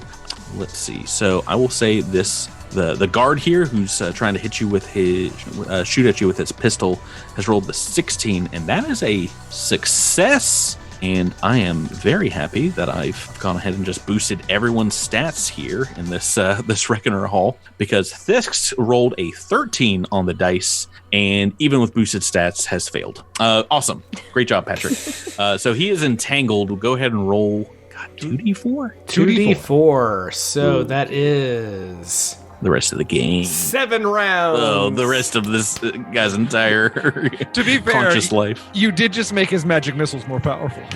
If he can see us, though, if he's not going anywhere. If we let that door close, he's not magic missiling anybody. It is his turn. So yeah, so he can make the same sort of check as a move action on his turn to get out. So entangled, though, it won't impart any negatives to his spellcasting. He will move at half speed. Is that correct? believe so. Yeah, I'm looking for entangled condition. Entangled. You move at half speed, cannot run or charge. -2 to AC, attack rolls, reflex saves, initiative checks, dex space, skill, and ability checks. Reflex saving throws, attack rolls, AC. It's a lot of stuff under entangled. Always forget it, but hopefully nothing here that is going to stop him from using some fun-ish abilities. The first one, he's just going to take a long, hard stare, and he kind of reaches out towards both Zinnia and Echo 7 and kind of like see maybe sparks of green energy coming from the Sheeran's claw. Looking in your direction, and I believe I need both of you. I think you both need to make a will save. I'll double check on that, but go ahead and make me one just in case. Oh no, those are 2 fails. Not good. Not good. I'm actually, I might be wrong. This might actually be. Oh no, I need to make some rolls. All right, this is on you. This is on me. That's lucky, because 2 failed will saves would have been an ugly turn in this fight. Well, I'm doing something that I've got a lot of ranks in. I have to make a computer's check.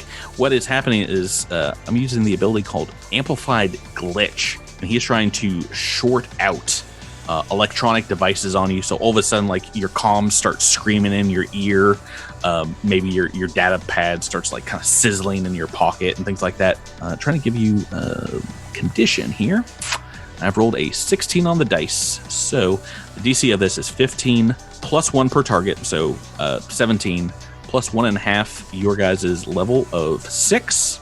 So I'm trying to hit 17 plus 6. 23. I've succeeded that by a number of plus 5s.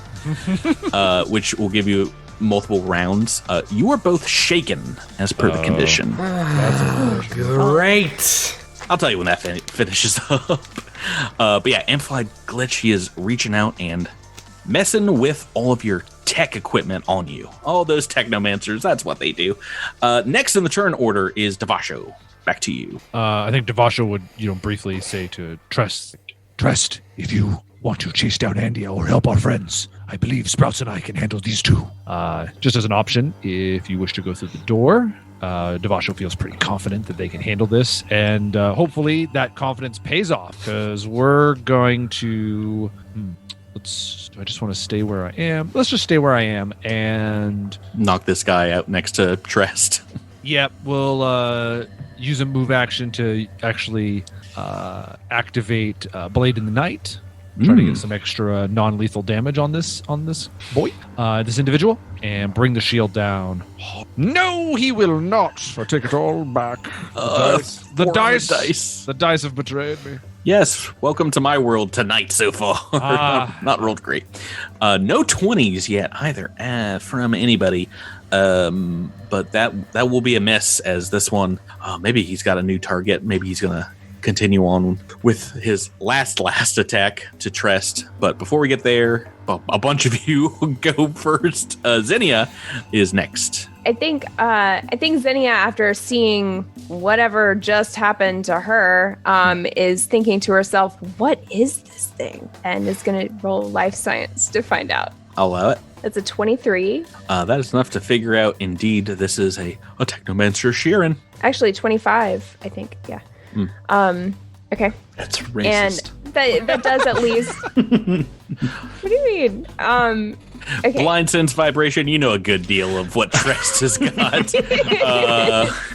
Got the old, what are Sheeran? I guess Sheeran can have a bunch of different abilities at this point with Calm, but limited telepathy, communalism, that kind of thing. Okay. Okay. Well, armed with that knowledge, gives you a little bit bonus on that trick, right? Yeah, and it negates the shaken decrease on that trick. So, yeah, okay, it's to skills too, which is crazy. Yeah, it is. Okay, so Zinnia is gonna essentially just kind of hover in the square she has been, maybe fly up a little bit, and take another attack at the Sheeran. And this includes the -2. Okay, so this is CR 14 or lower on the trick. Yes. Actually, so you're 16 or lower. Oh, God. I hate you. And the attack was a 25, and that includes the -2 for shaken. Super hit. 19 on the dice. Assume that hits. So that is a total of 15 damage. Oh, ouch. Okay. This the Sheeran is looking really beat up now after that one. First hit was like a tickle, and now you've come in with a blast that is nearly knocks them back into their chair. Whew. Trest, onto you. You've still got one hammer wielding Reckoner on you. Since Devasho has provided me with a belief in my team and a bit of self-confidence, I'm going to use communalism to strike down my foe non-lethally. Nice. I'll take the first damage, but I'll re-roll the whatever. Yeah, communalism lets you roll twice, right? Roll twice, take the higher on the D20. So yeah, like, but just like I'm just 2 attack rolls in your roll 20 macro comes up is higher. We're going with it. Yeah, Could be a 20. I'll just take the first damage. Is that cool? Yeah, that's fine. Okay. Unless it's a crit, in which case we will That's probably just use whatever it tells us. All right, that's the first one. Ooh, that's a good one. Can you do better? No better. But 12 points of non-lethal. Oh boy, he had 2 hit points left, so he's he's sleeping with the fishes. Nope, Right. nope, that's not a it. move action. As a move action, I'm gonna punch open that door there. Oh, yep, that is something you can do. And you see Xenia and Echo 7, their electronics shorting out on them, both of them pointing weapons into this open door right here. I see. Okay, Sprouts Marlowe, there is one combatant left in here on the stage, shakily holding a pistol pointed in your direction. Could I just try to intimidate him to drop it? In combat, use Intimidate to try and demoralize a foe as a standard action, but at this point, yeah, you're still going after these guys' the person that they are devoted to protecting. Okay. The head of the Reckoners. That's that's fine. I can just easily shoot him. Yeah, it's demoralizing in its own right, both to the GM and the NPC that they're portraying. So the trick does not go off. Oh no! But the attack is 15 against EAC is a hit. That's for 8 points of damage. Oh god, max on just the regular. Okay, so this one is bloodied as you have shot him twice now. Now, he was off target. Do you want to keep that going, or do you want to drop his AC? I didn't get the trick. Oh, right. No, you can't do it. So that will, his off target condition from last turn will go away, because that will go until the end of your round. It is the guard's turn left, and no longer off target. He's making 2 attacks against Sprouts. Let's go. Oh, Patrick's just fishing for it at this point. Yeah. It's a ranged combat battle. Pew, pew, pew, pew, pew. Ooh, a 14 and an 8 on the dice. So that's like a 10 and a 4, basically. And I'm just going to add their bonuses. That is 1 hit and 1 miss against KAC. Yuck. So you are getting winged. Maybe the Elfan taking some damage here. As this pistol shot. Crack, crack, crack. See ya. D6 of damage plus 1. 3 points of damage. Okay, I cannot dish it out like I can apparently receive it, which means this guy's going to drop his pistol inside the what looks like the command room here, the control center, fighting with Echo 7 and Xenia, and is going to move forward, and while doing that, draw this hammer. Is going to attack one of you. Oh, he's going after Xenia, who's had a devastating shot on the one that he's guarding. Thisked. So I'm hammer. up in the air, if that matters. But. Oh, he's swinging right up at you. I think. If you were able to shoot into the room, he can reach you getting there. Hammer strike. Oh, Natural 20 on the dice. Not high enough level for me to draw any fun cards here, but that will be a crit. Oh, no good. No good. Yeah. Don't like this at all. I've been waiting for this all episode long. Shout out to our Patreon subscribers. Let's do Leo D, thank you so much. New members always welcome on the Patreon. Yeah, thanks a lot, Leo D. This, I'm just kidding. I hope it's gonna be. Seriously. Wow. It's gonna be a lot, Leo. Oh, this is gonna be great. Way to make Leo feel welcome. Just trash on the medium. Thank you so much. Let's get this 2d6. Not as much as I'd like, but still more than any damage I've done here tonight. 13 points of bludgeoning damage. Oh, Oof. that is respectable damage at this level. Pretty good. That's going to do it for them, bringing us back to Echo 7. This guy has initiated melee combat right in front of you, Drew.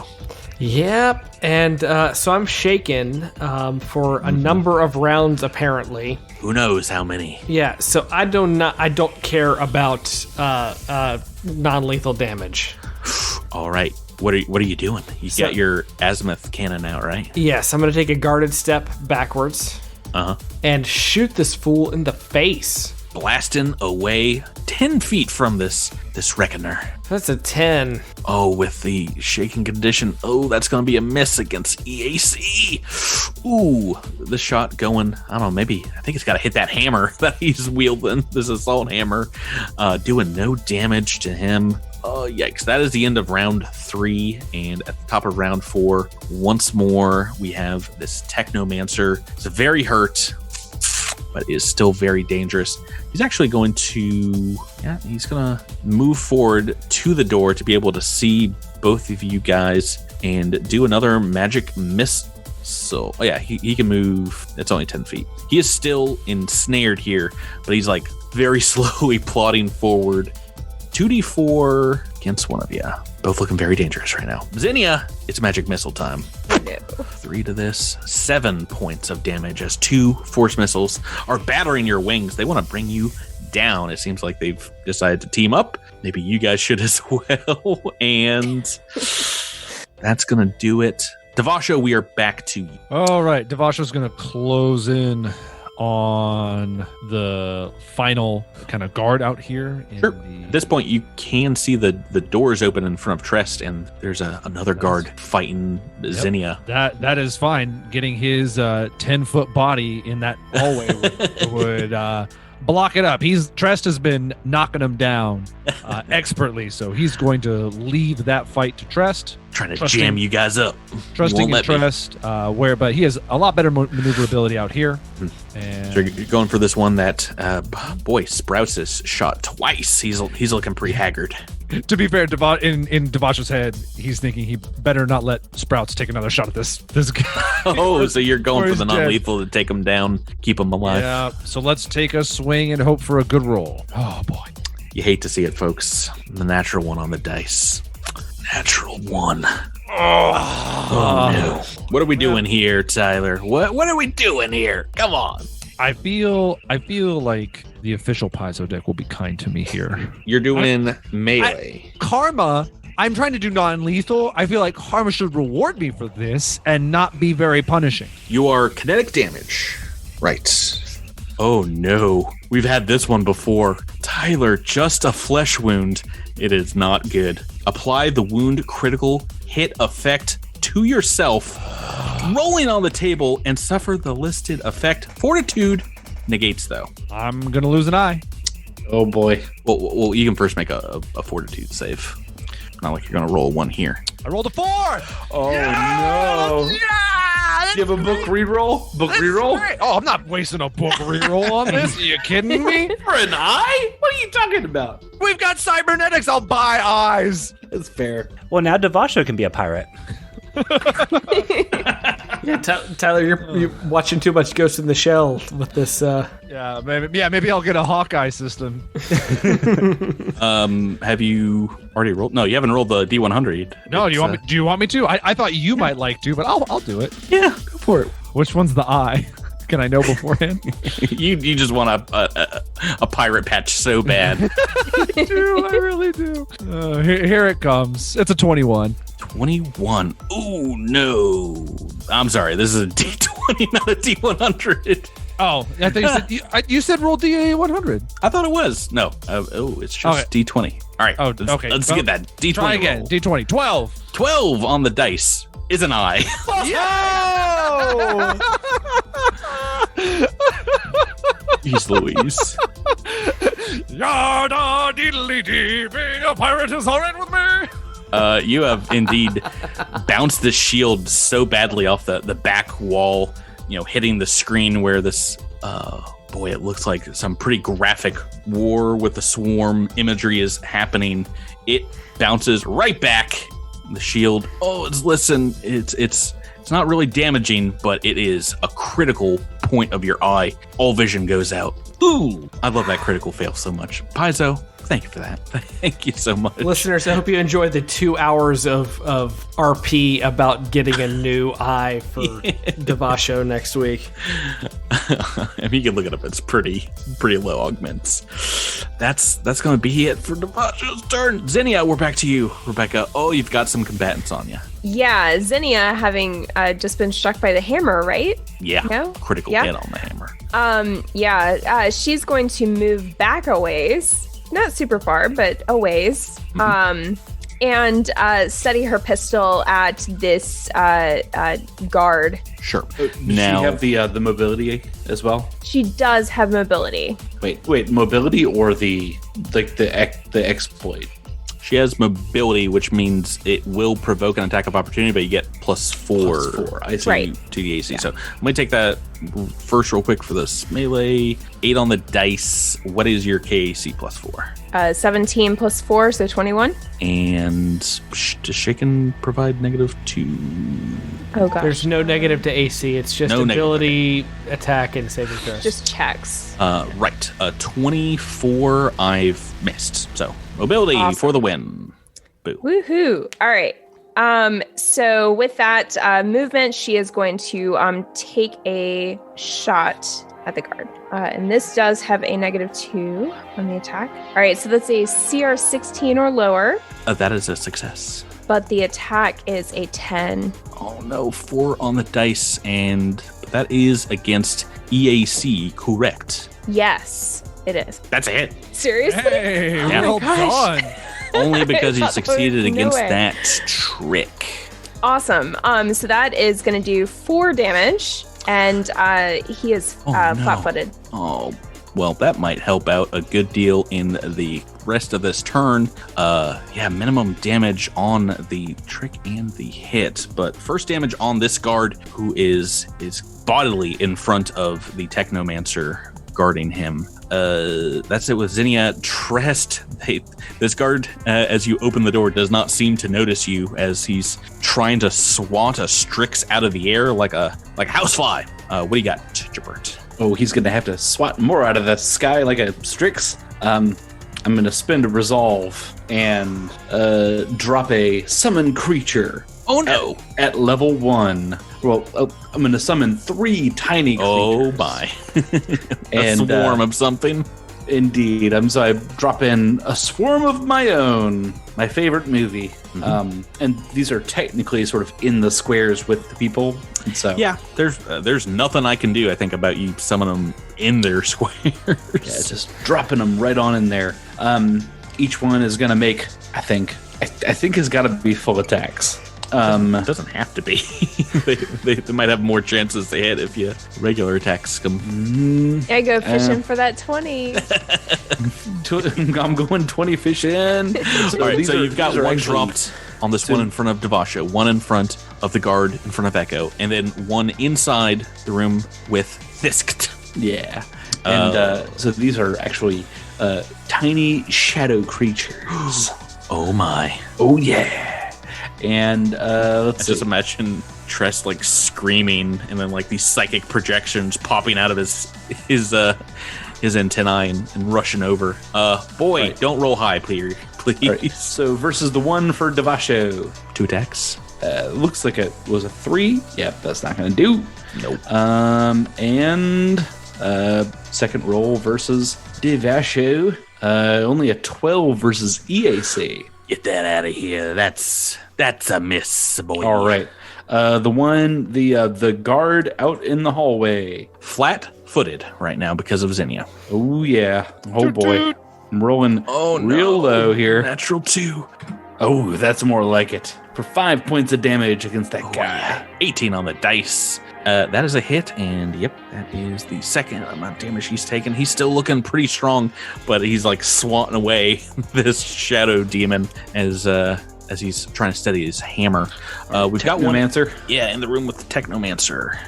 14 versus EAC. Don't think his against his EAC. Yeah, it's a cold touch. Oh, okay. Let me just double check. I'm sorry. This 12 you've rolled against the other one is a hit if it's against EAC. Oh, yeah. Yeah, so I'm gonna mark that down. 6 points of damage. Ooh, he's still up. He is not dead yet. But, Okay. This 14 against EAC of Fisked. Oh, that is a miss. Oh, thank goodness. Oh, no. One more. Very high level character. Oh, a 15 versus EAC. That will do it with the flat-footed. Oh, 4 points of cold damage. Oh my. Okay. Oh, he's still up, but he is really hurt. And move action, I'm stepping on into this guard. Oh my god. And I just step in with my merciful sword raised high, and I say, stand down! You have turned the tables on the hallway fight here as you've like doubled the numbers on your side. Ouch. Sprouts Marlowe, we're on to you. Right into Vasho. A shadow demon has erupted. This guy is looking extremely weak. Well, Devasho has lost an eye in the battle. yeah, so Sprouts is going to try to avenge his partner, and he kind of does. Oh no. With a... can you tell me what that was, Patrick? CR10 on the trick is a success on the trick. I will admit it. Yes. But what That's did I roll? That's all I see on the dice here. It's bright green. My eyes having trouble. Adjusting to the light. Yeah. Crit. Maybe that's because you just blew his head open. Oh yeah, this guy is. Well, I should say he had 3 hit points, and you've rolled that just on the trick. Cool. Yeah. Real cool. I mean, basically, with what I did, he's vaporized now. I would assume. I don't even think we need to pull out a crit. He is down for the count for sure. That is going to be enough to. That's the first one we've actually killed, right? That is Everyone correct. else we've knocked out. Okay. Oh boy. Fan shout outs. I thought Devasho killed the. No, I have a merciful fusion on. I can't even kill anybody if I wanted to. Quick Patreon shout out to Hyanneal's Wraith. Thank you so much. One of our often seen named both in the Discord and on the streams. Thank you very much for making that crit happen. This guy's dead. And thank you for showing up for our Final Fantasy VII Thursdays. I really appreciate that. that's still going on. Gosh, just beat that game already. Sorry, I'm so bad at it. That is their turn. I would have gotten a great attack with him, but now all I've got is Broken this dreams. guard in the hall who is, you can make an attack of opportunity Trest as he is going all out to try and down Zinnia. Moving down the hall. Oh, I'm gonna try. You've got that sword ready, non-lethal, but is it gonna be enough? Oh, natural 2. Oh boy! no. Oh, he's coming for you, Zinnia. He is coming for you. No, okay, that's fine. Yeah, here we go. Attack roll times. Bingo bongo. A 7 on the dice. He has missed. Hey. And that's going to bring us to Echo 7. This guy has moved right past you and is now standing right between you and Zinnia. What you got, Drill? So he's wasted his opportunity for an attack of opportunity at this point. Wasted? No, I don't think he's used his. No. Trest took an attack of opportunity against them, but he has not used it. Yeah, I just figured if he moved, he couldn't do that. All right. He's still scarred from our firefighter episode where you took like 5 attacks of opportunity. Oh wait, is he Extremely. still flat-footed from my attack, or did I miss? No, you hit this last turn, so he is. No, he is still flat-footed. Good point, Zinnia. Then thank you. Well I'm going to shoot him. I'm only going to shoot once because I am already -2 because of shaken condition. So Yep, 1 shot. So that's a 19. That's a hit. My team. 10 points of damage.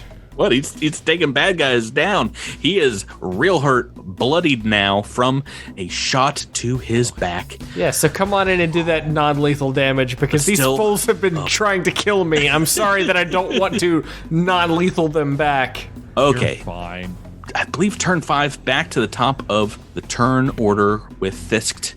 You guys are no longer shaken as your electronics stop malfunctioning. He would like to make note of that, but he has now another Sheeran with a sword right in his grill on the other side of this door. Ooh, boy. Actually, I think he's just going to stand still, and he is going to Fisked. Send out 3 magic missiles and target both of these little shadow summons and send one your way, Trest. So first one will be to you, and it's going to be plus dose.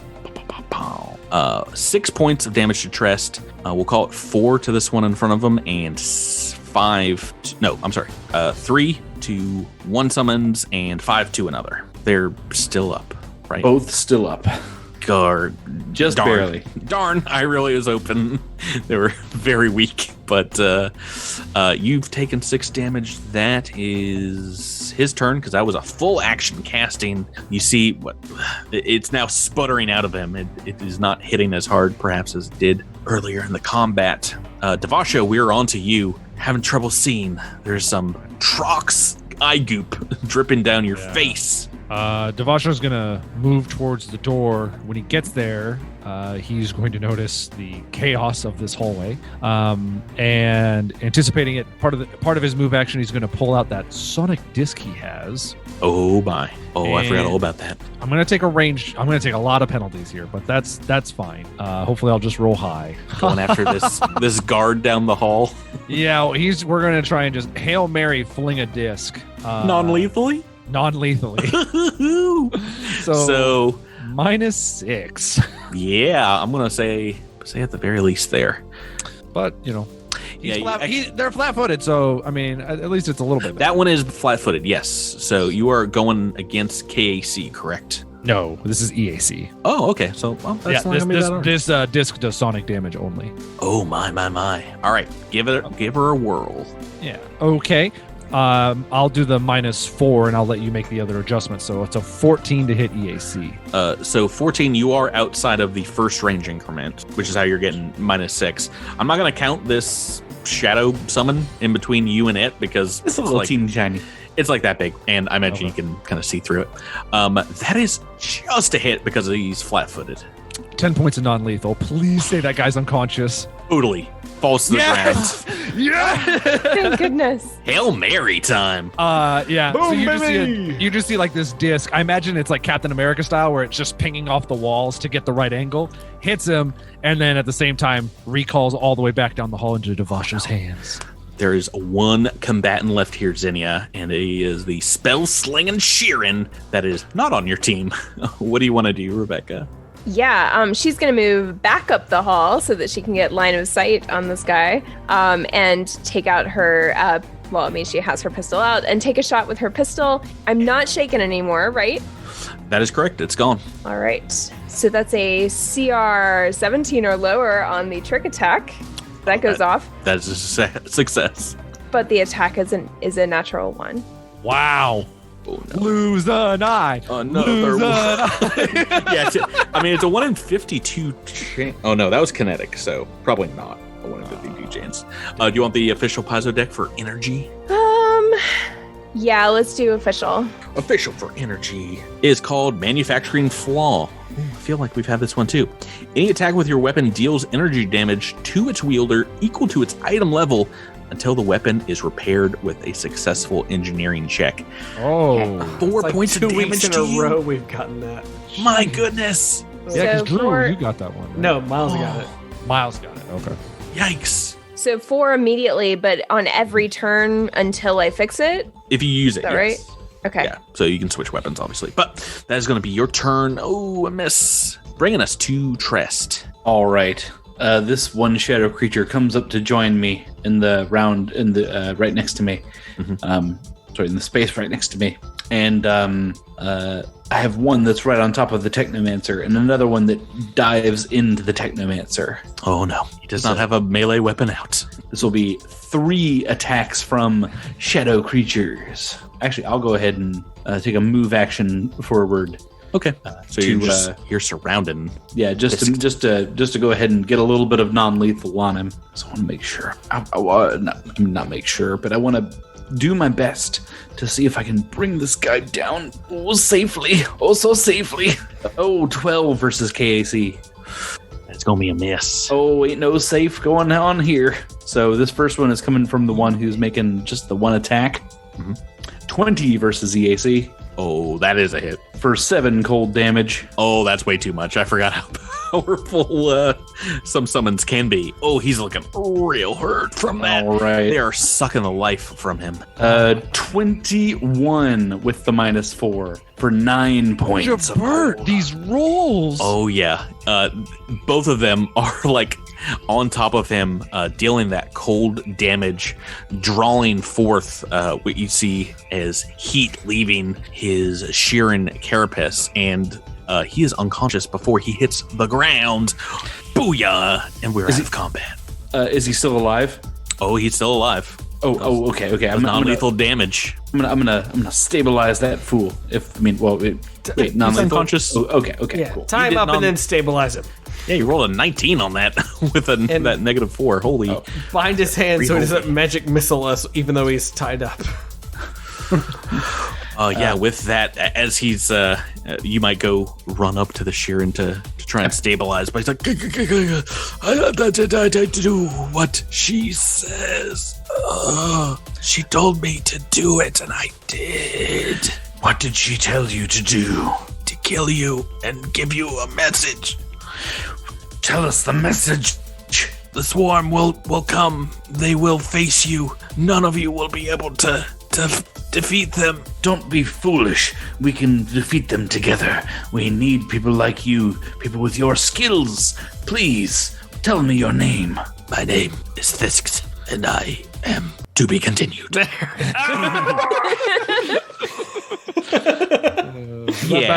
That back and forth was pretty good. Oh boy, you guys like to make a big combat mess for yourself. I love it. It was fun though. Only I was happy I didn't miss a single shot. a CR8 or something fight with all 5 of these guys I threw at you. Way to go, everyone. You have got a little bit more of the Reckoner's Hall next week, but I could tell you've cleared out some challenges so far. No civilians dead. I think we've only got 1 Reckoner death, so your midterm grade to solid B+. You can bring it up to an A. We'll see next week. But guys, thanks so much for playing with me this week. Thank you, Patrick. Thank you. Patrick. Oh, Thank you. lots of sneaking, lots of combat. Everyone out there, thanks for listening, and we'll see you next week. See you next week. Yeah. Yar. Bye. Oh, goodness gracious. Oh, right. You don't have an eye.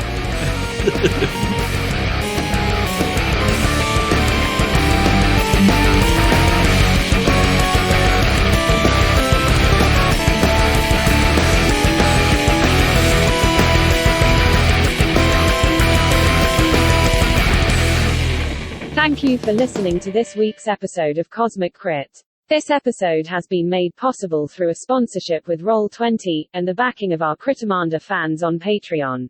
Thanks again and have a great week.